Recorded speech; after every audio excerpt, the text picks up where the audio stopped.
Hey, Captain Logos here, preacher at large, teaching the word and inspiring 3 minutes at a time. Hey, I was reading in Daniel this morning, and Daniel was a great man that rose through the ranks. He was in exile in Babylon, and he made it to the number 3 spot. But then those that were around him didn't like him being in the number 3 spot, running this whole nation, right? And so his contemporaries, they tried to find fault with him, but they knew they couldn't find any fault with him because he was righteous and did the right things all the time.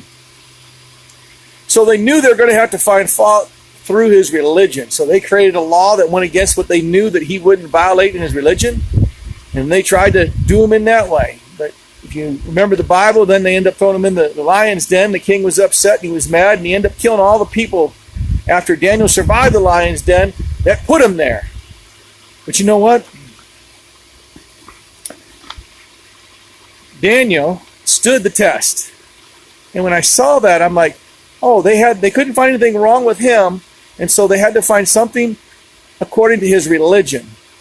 And then I got thinking, man, that's just like the world today. Holy smokes, is there a parallel there?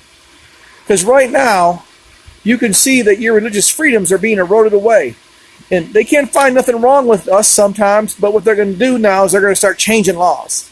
As a matter of fact, I heard one politician in a speech say that the church is archaic and the church has to change. And if they will not change, then we have to institute laws and have the will to enforce those laws to force change. Yeah, a lot of those things were pertaining to traditional marriage and all those type things. But you know what? Daniel stood the test of time. And we need to stand the test of time. So as religious freedoms start cramping around us, and just stand your ground. Stand your ground. God will take care of you. I just want to encourage you today to stand your ground. We have enough people giving in. It's time that we just make a stand for Jesus Christ and for God. Now, put your face in the Bible.